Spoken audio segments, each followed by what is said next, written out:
हाय दोस्तों, आज फिर से हम आ चुके हैं एक नेक्स्ट वीडियो लेके। इस वीडियो में आज फिर से हम देखेंगे अवतरण दर्पण द्वारा प्रतिबिंब का बनना। अवतरण दर्पण द्वारा प्रतिबिंब बनता कैसे है। इससे पहले हमने 5 वीडियो बना चुके हैं क्योंकि अवतरण दर्पण द्वारा 6 स्थिति होती है, जिसमें से 5 हम पढ़ चुके हैं। आज ये लास्ट पढ़ेंगे 6वीं स्थिति। 6वीं स्थिति क्या कहती है? जब वस्तु फोकस एफ, जब वस्तु दर्पण का जो फोकस होगा उसकी बात करें। जब वस्तु फोकस एफ, इसे फोकस को मुख्य फोकस भी कहते हैं, फोकस एफ व दर्पण के ध्रुव पी के बीच हो, यानी दर्पण का जो ध्रुव होगा और मुख्य फोकस जो होगा उसके बीच अगर वस्तु को रख दिया जाए तो प्रतिबिंब कहाँ पे बनेगा, कैसे बनेगा, उसको देखने की कोशिश यहाँ पे हम करेंगे। तो देखते हैं, आगे बढ़ते इस वीडियो को आगे बढ़ाते हैं, है ना।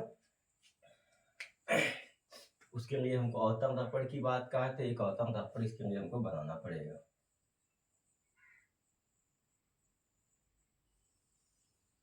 एक अवतरण दर्पण हम बना लेते हैं। एक हमने क्या बनाया, अवतरण दर्पण बनाया। अवतरण दर्पण में क्या खींचा जाता है, मुख्य अक्ष खींची जाती है। क्या खींची जाती है? मुख्य अक्ष खींची जाती है। और इस मुख्य अक्ष को, ये मुख्य अक्ष हमने क्या कर दिया, खींच दिया।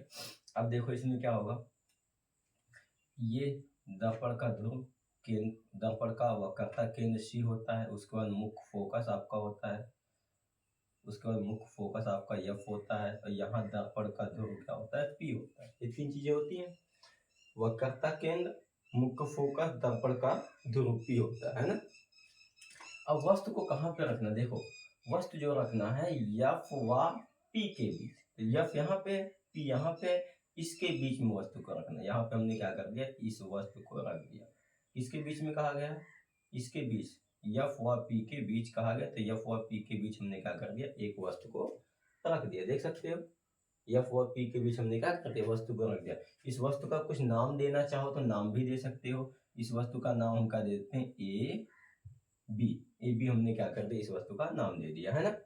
इस वस्तु का नाम क्या दे दिया, ए बी दे दिया। अब इसमें से प्रतिबिंब बनाते समय हम इसमें से 2 नियम का प्रयोग करेंगे। इसमें से किसी 2 नियम का प्रयोग किया जाता है। देखते हैं, तो पहला नियम का प्रयोग करेंगे।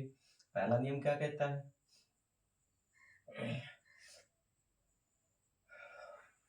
पहला नियम क्या कहता है, मुख्य अक्ष के समांतर जाने वाले प्रकाश की किरणें फोकस से होकर जाती है। तो ये आपका मुख्य अक्ष, ये रेखा आपकी क्या है, ये रेखा जो आपकी है ये मुख्य अक्ष है। क्या है, मुख्य अक्ष है। इस रेखा को मुख्य अक्ष कहते हैं। तो मुख्य अक्ष इसके समांतर जाएगी, यानी जो कभी ना काटे, तो इसके समांतर हमने क्या कर दिया, एक किरण को डाल दिया। एक किरण को मुख्य अक्ष के समांतर हमने क्या कर दिया, भेज दिया। मुख्य अक्ष के समांतर एक किरण को हमने क्या कर दिया, भेज दिया। अब भेजने के बाद क्या होगा, वो कहाँ से होके जाएगी, फोकस से होके जाएगी। दर्पण से परावर्तन के पश्चात मुख्य फोकस से होके जाती है, इधर पे गई, और ये मुख्य फोकस से होके किरणें क्या हो गई, निकल गई। ये चीज है, हो गया। पहला नियम का प्रयोग हो गया। पहला नियम देखो, कहा गया था एफ व पी के बीच वस्तु रखी हो, तो एफ व पी के बीच हमने क्या कर दिया, एक वस्तु को रख दिया। और वस्तु के बाद जहां वस्तु रखी जाती है वहीं से किरणें जाती है। तो वस्तु यहाँ पे रखी हुई, यहीं से किरणें जाएगी, तो पहला नियम का प्रयोग किया। पहला नियम क्या कहता है, मुख्य अक्ष के समांतर। तो ये मुख्य अक्ष है, इसके समांतर हमने किरण को डाला। दर्पण से परावर्तन के पश्चात कहाँ से होके गया, मुख्य फोकस से होके गया, है ना। यहाँ तक कोई दिक्कत नहीं। अब इसके बाद हम तीसरे नियम का प्रयोग करते हैं। तीसरा नियम क्या कहता है, वक्रता केंद्र से होकर जाने वाले प्रकाश की किरणें दर्पण से परावर्तन के पश्चात उसी मार्ग में वापस आ जाती है। तो ये दर्पण का वक्रता केंद्र, यहाँ से मान लो कोई किरण जा रही है, फोकस से होके जाएगी, वस्तु से होके जाएगी। तो ये दर्पण वक्रता केंद्र से जो किरणें जाती इधर से गई, तो परावर्तन, दर्पण से परावर्तन के इसी मार्ग में क्या हो जाएगी, इसी मार्ग में वापस आ जाएगी। यानी ये किरणें ऐसे ही क्या हो जाएगी, ये किरण ऐसे ही वापस इसी मार्ग में निकल जाएगी, है ना। तो इधर तो नहीं घटेगा, किंतु यहाँ देखो इस तरह इसको अगर हम आगे बढ़ाएं, ये तो समझ में आया होगा। वक्रता केंद्र से जो किरण जाती है दर्पण से परावर्तन के बाद उसी मार्ग में वापस आ जाती है। देखो इधर से जा रही थी, टकरा के इसी मार्ग में क्या हो गई, वापस आ गई। किंतु अगर इस किरण को हम ऐसे आगे बढ़ाएं, इसको आगे बढ़ाएं, पीछे की तरफ काल्पनिक अगर बढ़ाएं, इसको भी ऐसे बढ़ाएं, तो देख सकते हो ये कीड़े यहाँ पे जाके क्या कर रही है, काट रही है। ये कीड़े कहाँ पे, यहाँ पे जाके काट रही है, यानी इसका प्रतिबिंब यही बनेगा। इसका प्रतिबिंब क्या होगा, यही बनेगा। तो ये वस्तु ए बी था। देखो मुख्य अक्ष के ऊपर हमने वस्तु को रखा था, मुख्य अक्ष के ऊपर वस्तु को रखा था, तो प्रतिबिंब भी कहाँ बना, मुख्य अक्ष के ऊपर ही बना।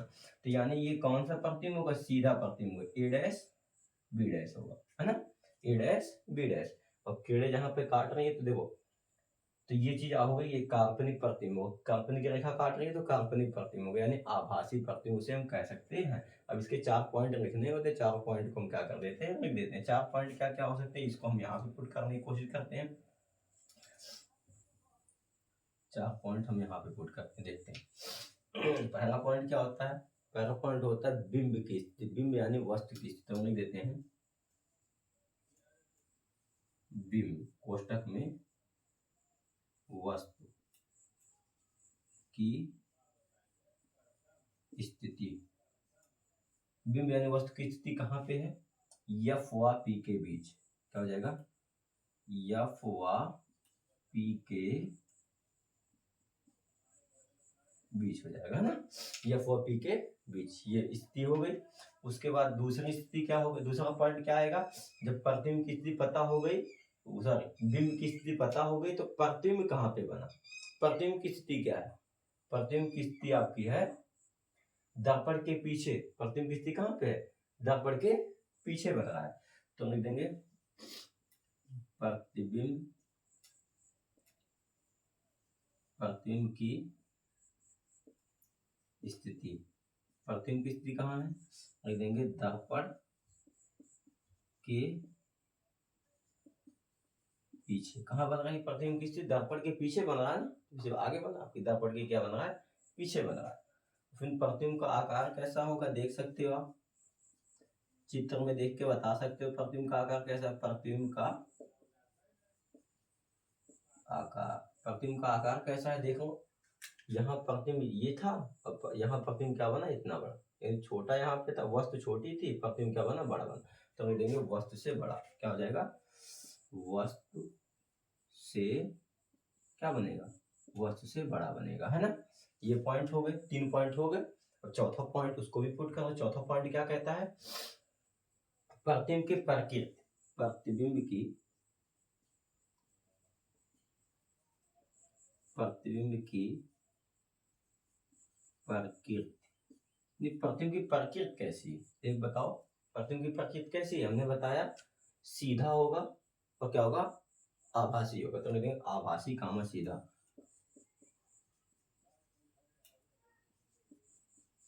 आभासी कामा क्या होगा, सीधा होगा। इससे पहले उल्टा बन रहा था, इसमें क्या होगा, आभासी कामा सीधा। ये पॉइंट आपके खत्म होते हैं, देख सकते हो। ये लास्ट पॉइंट और दर्पण का था, जब वस्तु मुख्य फोकस एफ व दर्पण के ध्रुव पी के बीच हो, तो उसके लिए हमने इन दोनों के बीच में एक वस्तु का रख दिया, वस्तु रखने के बाद उस वस्तु का नाम हमने क्या दे दिया, ए भी दे दिया। अब इसका प्रतिबिंब बनाने के लिए हमने 2 नियम का प्रयोग किया, नियम नंबर 1 और नियम नंबर तीसरा, पहले और तीसरे का प्रयोग किया। एक नियम क्या कहता है, मुख्य अक्ष के समांतर, तो मुख्य अक्ष के समांतर जो किरण को हमने डाला दर्पण से परावर्तन के पश्चात मुख्य फोकस से होके गई, है ना, ये पॉइंट हो गए। उसका दूसरा पॉइंट यहाँ से वक्रता केंद्र से जो किरणें जाती हैं दर्पण से परावर्तन के पश्चात उसी मार्ग में वापस आ जाती है, इधर से कोई किरण जा रही थी, इधर से कोई किरण जा रही थी, टकरा के क्या होगी, इसी मार्ग में वापस आ गई। आ जाने के बाद ये तो किरणें कहीं काट नहीं रही हैं, किंतु इसको अगर हम पीछे की तरफ बढ़ाएंगे, काल्पनिक रेखा बढ़ाएंगे, तो ये कहाँ जाएगी, देखो पीछे जाके काटेगा, तो ये यानी इसका प्रतिबिंब कहाँ बनेगा, दर्पण के पीछे बनेगा, दर्पण के पीछे। जब वस्तु पी व एफ के बीच रखी होगी तो उसका प्रतिबिंब दर्पण के पीछे बनता है, और वो जो दर्पण के पीछे बनेगा वो क्या होगा, आभासी प्रतिबिंब होगा। अब देखो मुख्य अक्ष के ऊपर वस्तु रखे थे हमने, इसका प्रतिबिंब भी कहाँ बना, मुख्य अक्ष के ऊपर ही बना, यानी सीधा प्रतिबिंब बनेगा, क्या होगा, सीधा प्रतिबिंब। तो ये हमने 4 पॉइंट लिखना होते, 4 पॉइंट हमने यहाँ पे क्या कर दिए, पुट कर दिए।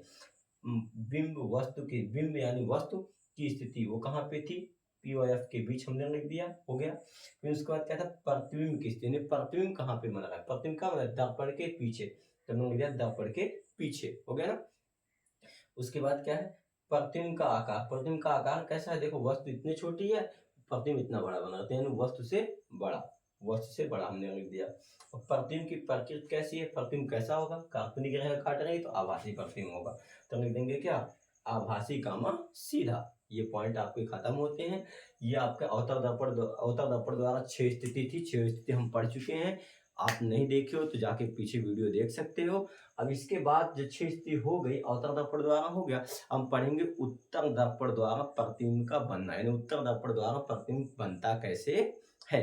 उत्तर दर्पण द्वारा केवल 2 ही स्थिति है। कितनी स्थिति है? 2 स्थिति। उन 2 स्थितियों को हम पढ़ेंगे, उसका फिर आगे वीडियो को बढ़ाएंगे, है ना।